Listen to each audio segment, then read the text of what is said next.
بسم الله الرحمن الرحيم. الحمد لله رب العالمين، والصلاة والسلام على المبعوث رحمة للعالمين وعلى آله وأصحابه وأتباعه أجمعين. السلام عليكم ورحمة الله وبركاته. برزان وخوشويستان، برایان و خوشکان، برایانی مسلمان، بینرانی بەڕێز لە هەر شوێنێکن، لە هەر شارێکن، لە هەر ماڵێکن، زۆر خۆشحاڵم کە لە بەختەوەرم کە لە خزمەتتاندام لە بەرنامەکەتان لەو بەرنامەی کە ئاسۆی ڕێنماییە. ئومێد دەکەم ئینشاءالله خوای گەورە بیکاتە زاد و زەخیرەی هەم پێشکەشکار و هەم بینەر و هەموو مسلمانان ئینشاءالله. خۆشەویستانم، حەز دەکەم لەم دەرفەتەی کەوا لە خزمەتتاندەم باسی بەختەوەریتان بۆ بکەم. واتە چۆن بەختەوەر دەبین، یان بەختەوەری لە ئیسلامدا، یان هۆکارەکانی بەختەوەری. واتە ئەو سیفەتەی کە ئەوڕۆ بەداخەوە زۆری دانیشتوانی ئەو وڵاتانەی ئێمە بە تایبەتی ئەو کوردستانی ئێمە کەمتر وایە بەدەستیان کەوتوێ. بەڵام ئەگەر بێت و بە شێوەی گشتی باسی بکەین سەعادەت لە ئیسلامدا. خوای ڕەب العالەمین لە سەرەتا بۆمان ڕوون دەکات، دەفەرمێ ئەوەی کەوا دڵی ئینسان پێی ئارام دەبێ و پێی ساکین دەبێ و دڵی پێی ئۆقرە دەگرێ، تەنها یەک شتە ئەویش بریتە لە یادی خوا. یادی خوش معلومە کە هەر بریتی نیە لە نوێش، بریتی نیە لە قورئان خوێندن، بریتی نیە لە چەند عیبادەتێکی کورت، بریتە لە هەر هەموو شتێکەوە ڕەبتی بینی عەبد و بینی خوا بێت جەل شەئنه، کە دەفەرمێ ئەلا بذیکر الله تطمئن القلوب. ئەی ئیماندارینە، ئەی خەڵکینە، بزانن ئەوەی کەوا ئاسوودەییتان پێدەبەخشێ تەنها ذکری خوایە، تەنها یادی خوایە. ئەگەر نوێژە، ئەگەر ئامادەبوون لە نوێژ، ئەگەر وشەیەکی خێرە دەیڵێ، ئەگەر تەعاونێکە، ئەگەر سڵاوێکە، ئەگەر گرژینەوەیەک و پێکەینەکە بەڕووی مسلمانێک، ئەگەر هەر حاڵەتێک هەبێ کە مادام بۆ مایەی گەیاندنی قازانج بۆ مسلمانان، وەڵڵاهی دەیبێتە هۆی ئاسوودەیی ئێمە. چەندە لەگەڵ خوا عیلاقە و پەیوەندیمان پتەو بێ، ئەوەندە ئاسوودەیی و بەختەوەری یار و یاوەرمان دەبێ. بۆیە زۆر خەڵک هەوڵ دەدا لە ژیاندا بگا بە ئاسوودەیی، بگا بە قیمەی بەختەوەری. زۆر کەس هەوڵ دەدا، بەڵام ڕێگایەکانی جاری وا هەیە جودایە. هەموو کەس ناگا بە بەختەوەری. ئەو ڕێگایی کەوا بۆ بەختەوەری جەنابەت هەڵت بژاردووە لەوانەیە وەکو پێویست ڕاز نەبێ. ئەو ڕێگایی کەوا ئیسلام دایناوە ڕاستە ڕێگای بەختەوەریە. ئەو ڕێگایی کەوا پیاوچاکان لەسەر ڕۆیشتون، هاوڵە بەڕێزەکانی پێغەمبەری خوا لەسەر ڕۆیشتون صلی الله عليه وسلم، خوا لە هەموو هاوڵەکان ڕازی بێ، ئەوە ڕاستە ڕێگای بەختەوەریە. بۆیە پێغەمبەری خوا فەرمووی خەیر القڕون قەرنی ثم الذين يلونهم ثم الذين يلونهم. باشترین سەدە ئەو سەدەیە و ئەو ساڵ و وەختەیە کە پێغەمبەری خوا صلی الله عليه وسلم تێیدا ژیاوە. پاشان دەفەرمێ ئەوەی دوای من، پاشان دەفەرمێ ئەوەی دوای وان. واتە زەنان دەفەرمون ئاماژەیە بە ژیانی تابعین و هەروەها ژیانی تابعینی تابعینان. واتە ئەو 300 پیرۆزێکەوە لە ئیسلامدا بەختەوەری و هەروەها ئەمن و ئەمان و عەدالەت و دادگەری بەرپاکرا، ئەو 3 ساڵە بووکەوە باشترین خەڵق و باشترین مرۆڤی تێدا ژیا.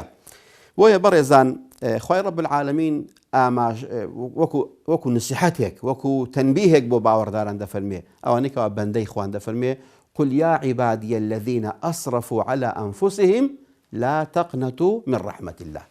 أي إيمان دارنا، أي بندكاني خوم، إيوة بأميد نبن لرحمة خوا، إيوة بأميد نبن لخوا برستي، إيوة بأميد نبن لمغفرة خوا. لبر أوي أجر هزار تاوانو، هزار عصيانو، هزار لادانو تاواند أنزام دابي، خواي جورد فرمي بيك استغفار وبيك بارانوا، خواي جورد لتان قبول دكا ورشي دكاتوا. بەختەوەری یەکەم هۆکاری بەختەوەری و سەرکەوتنت بۆ بەختەوەری بەڕاستی بریتە لە هیوا و ئەمەل، ئەو هیوا و ئومێدێکەوە هەیە بێ ئومێد مەبە. ئەوەی کەوا لە ژیاندا بەختەوەر نەبووە، یان زوو شکستی خواردووە، یان با بڵێن زوو دۆڕاوە، وەڵڵاهی ئەو کەسانە بوون کەوا بێ ئومێدەکان بوون. ئەوانەی گەشبین نەبوون، ئەوانەی کە ڕەشبینن، ئەوانەی دەڵێ من ناتوانم، من بۆم ناکرێ. زۆر مسلمانی وایە لە ئێوارەوە مەغریب بۆ دەڵێ ناتوانم بەیانی هەستم بۆ نوێژەکەم، وەکو بڵێ نیەتی هێنابێ. یعنی ئەو ڕەشبینیە بۆ خۆت بەرنامە داڕێژنیەکە بۆی کە تۆ ببێتە هۆکاری بەختەوەر نەبوون، خوا پەنامان بدا.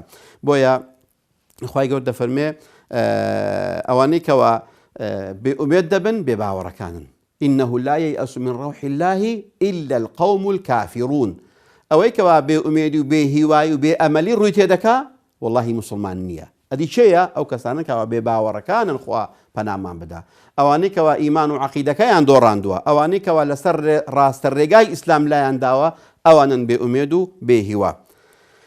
بۆیە بەڕێزان ئیمانە ئینسانی وا لێ دەکات کەوا بەختەوەر بێ، باوەڕداری و هەروە پابەندیە بەو ئیمانی کەوا هەیەتی دەبێتەوە کاری بەختەوەری ئەو ئینسانە. ئەگەر تەماشاکەین خوای گەورە دەفەرمێ من عمل صالحا من ذكر أو أنثى وهو مؤمن فلنحيينه حياة طيبة.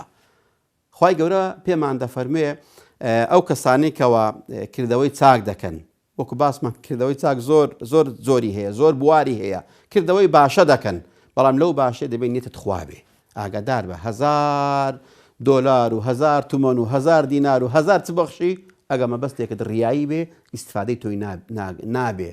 دەچی بۆ مزگەوت دەبێت نیەتت خوا بێ، تەعاونی هەژارێک و هەتیوێک دەکەی دەبێت نیەتت خوا بێ. ئەو ڕەبتە عیلاقەی بینی بەندە و بینی خوا واللهی دەبێتە مای بەختەوەری تۆ. من عمل صالحا خوا دەفەرمێ کردەوەیەکی چاک بکە. کردەوە چاکە بۆیە نەگوتراوە لەوانەیە جەنابەت بە مزگەوت لێکی بدەیەوە، مزگەوتێک دروست بکە، یان ڕێگایە قیر بکە، یان جسرێک و پردێک بکەی، نەخێر. حتى دەفەرمێ ئیماتەة الأذى عن الطريق. ئەگەر لادانی دروشێک بێ لە ڕێگایەک، بەردێک لە ڕێگایەک لا ببەی، واللهی دەبێتە مای خێر بۆ تۆ. بۆیە دەفەرمێ چ پیاو بێ چ ئافرەت بێ، واتە شەرتی عەمەلی ساڵح کە ئەنجام بدرێ، واتە گرنگ نییە تۆ پیاوی یان ئافرەتی، گەورەی یان گچکەی، گرنگ ئەوەیە تۆ ئیمانت هەبێ و نیەتەکەش بۆ خوا بێ. فلنحيينه حياة طيبة.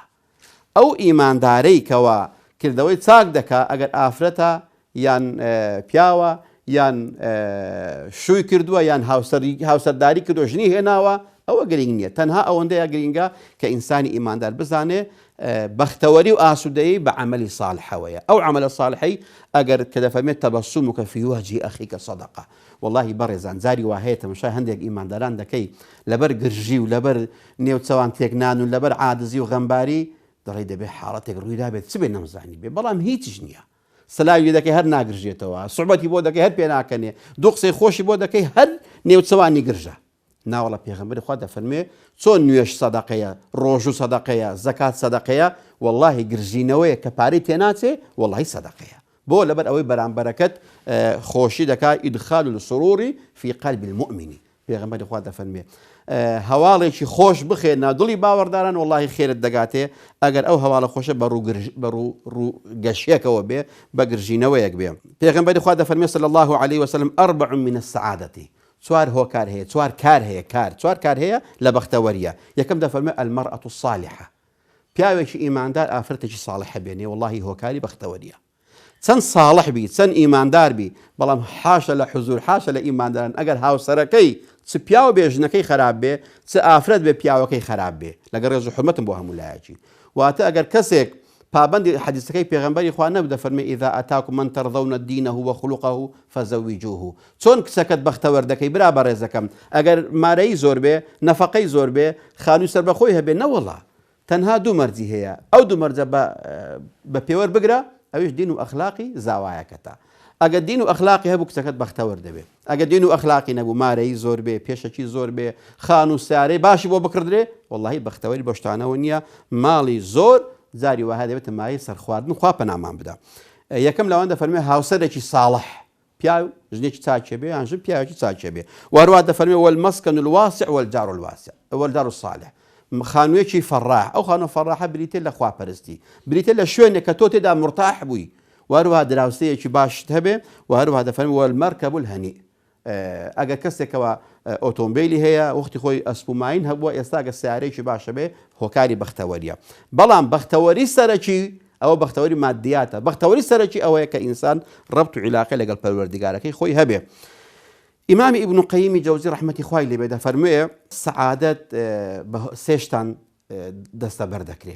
واتە زۆر مسلمان هەیە دەڵێ مامۆستا وەڵاهی نوێژێ دەکەم، بە ڕۆژوو دەبم، زەکاتم هەیە، کۆمەکی هەژاران دەکەم، دەستمە مزگەوت خێر دەکەم، بەڵام وەڵی مامۆستا دڵم توندا، مامۆستا وەڵاهی چ دەکەم هیچی باشمان بۆ نایە. کەواتە ئەوە ئاسوودەی لێ گیراوەتەوە، کە ئاسوودەی گیرایەوە با بزانین سیرکە ئەگە ئەو حاڵەتانی هەیە دەفەرمێ ئیذا ئەنعەمە شەکەر، واتە سێ مقەویمات هەیە، سێ سوتەمەنی هەیە بۆ بەختەوەری چۆن بەختەوەر دەبی ئەگەر خوای گەورە چاکەیەکی لەگەڵ کردی پێی مەغرور مەبە پێی مەغرور مەبە بەو دەسەڵاتەی کە هەتا بەو هەموو لایەنگیرەی کە هەتا بەو هەموو دەستخۆشی کە لێت دەکرێت مەغرور مەبە بە نیعمەتەکانی خوا شکری خوا زیاتر بکە وئیذا ابتولیە سەبەرە ئیمامی ئیبن قەییم دەفەرمێ لە کاتی هاتنی خۆشی و ڕەحمەت شکری خوا دەکا لە کاتی ناخۆشی دەفەرمێ ئارام دەگرێ وئیذا ئەذنەبە ئیستەغفەرە سبحان الله چەند تامی بۆنی حەدیسی پێغەمبەریان لێدێ لەبەر ئەوەی هەڵێنراوی قورئان و سونەتە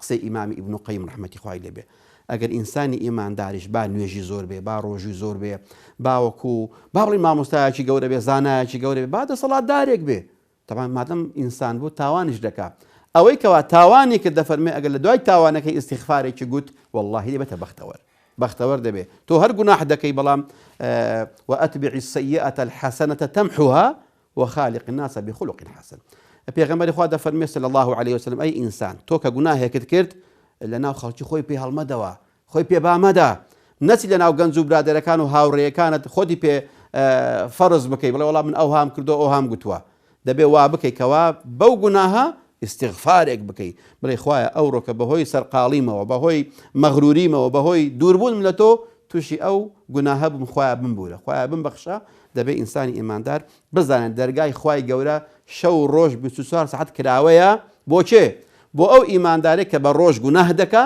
شەو خوای گەورە عەفوی دەکا ئەگەر جارێک بڵێ ئەستەغفر الله ئەوەی کە بە شەو تووشی هەڵە و تاوان بووە بە ڕۆژ بڵێ ئەستەغفر الله خوا لێی خۆش دەبێت کەواتە هەموو کات و ساتێک مەکان و مەزالی ئیستیغفار و لێخۆشبوون لەکن خوای رەب العالەمین واسعە سوفیانی ثەوری ڕەحمەتی خوای لێبێ دەفەرمێ ئەوەی کەوا بەرهەم و بەروبوومێکی باشی پێدام لە کۆتایی ژیانی باز دەکا واتە کاتێکەوە لەسەر مەرگ و لە کاتی گەڕانەوەی بۆ لای خوای گەورە تەمەشاکەن بەڕێزان پیاوچاکان هەمووی بۆتە دەرس و عیبرەت دەڵێ کاتێک ئەوەی کە بەروبوومی بۆ من هەبوو ئیسفادەم لێ کرد واللهی یەک لەوان دەفەرمێت چیە یەکەمیان دەفەرمێ ئەخون فی الله وثەمەراتو هاوڕێیەک برایەک خۆشەویستێک کە بۆ خوا بوو بێ دوو برا دوو کەسکەوە وەڕەجولانی تەحابا للهی پێغەمبەری خوا دەفەرمێن دوو پیا بۆ خوا یەکتریان خۆشویست بێ ئەوە شەفاعەت بۆ یەکتری دەکەن واللهی لە دنیا هاوکارت دەبێ واللهی لە قیامەت هاوکارت دەبێ واللهی بەختەوەری و سەعادەتی تۆ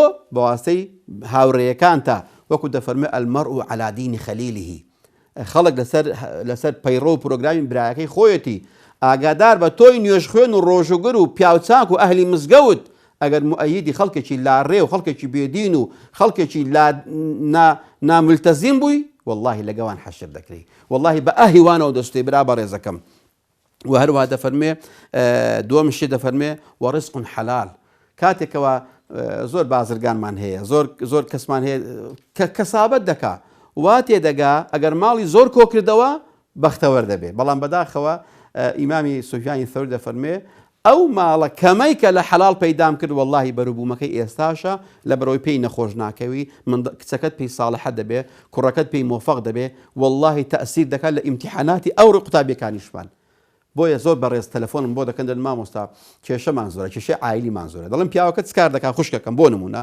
دەڵێ مامۆستا پیاوەکەم خەریکی معاملەیەکە و معاملەیە جاری وایە ناشەرعیە یان دەڵێ وڵاهی لەگەڵ فڵان کەس بۆ نمونە دەڵێ وڵی لەگەڵ فڵان کەسە ئیشوکای لەگەوەیە کەسێکی ستەمکارە و کەسێکی ناڕێکە ڕزقی حەرام دەبێتە مایەی بەدبەختی خوا پەنامان بدە چۆن ڕزقی حەڵال ئاسوودەی دێنێ وڵی حرامیش بەدبەختی دێنێ خوا پەنامان بدە و هەروە دەفەرمێ وەسەڵات فی الجەماعەتی ئەوەی کەوا بەروبوومی ژیانم ئێستا دەیچنمەوە وڵی فەرمووی بۆن و تام و چێژی نوێژە بە جەماعەتەکانمە کاتێکەوە نوێژم دەکە دەچم بۆ مزگەوت و دەهاتمەوە واللهی ئێستاش تەندروست باشەکەم ئەو کاتە ئەگەر سەیری بکەین بەداخەوە ئەو ڕۆکەشکە دەبینی هەندێک جار مزگەوتەکان کۆسپوتەگەران بۆ دروست دەکرێت بە پاساوی جیاجیا بە هۆکاری نەخوازرا بە هۆکاری ناڕاست ئەگەر گەنجێک بڕوا بۆ شوێنێکی گشتی بۆ نادیەک یاخود بۆ شوێنی ڕابواردنێک لەگە ڕێز و حرمەتم لەوانەیە بڵێن ئازادیە و ئازادی ڕادەربڕینە و ئازادی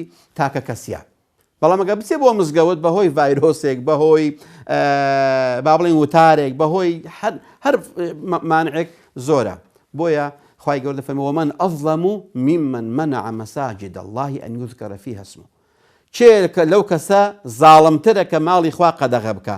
بەڕێزان ئەگەر ڕۆژان لە دوکانی لە دەوام وەزیفە و ئیشوکاری کاتێک کە چوویە ماڵی خوا وەڵڵاهی ئەو فۆرمات و ئەو پاکە بۆ تۆ دەستەبەر دەکرێت. واتە ماندووبوونی واتە هەموو ناخۆشیەکان لە مزگەوت کۆتایی پێدێ. بۆیە بەڕێزان ئەوەی کەوا دڵی توندە، ئەوەی کە حاڵی ناخۆشە، ئەوەی کەوا مشکلەی زۆرە، با بچێت لە مزگەوت لە شوێنی عیلاقە و لەو کاتێک کە دەفەرمێ ئەقرب ما یەکون العەبد من ربه وهو ساجد، تۆ میوانی خوای لە مزگەوت و زۆر لە خوا نزیک دەبیەوە کاتێک لە سوزەدای. ئومێد دەکەم ئینشەڵڵا خوای گەورە بەختەوەری بکاتە یار و یاوەری هەموو لایەکمان، بکاتە ئاسوودەی بکاتە بەرنامەی ژیانی هەموو مسلمانان یا رب العالمین. آمین والحمد لله رب العالمین والسلام عليكم ورحمة الله وبركاته.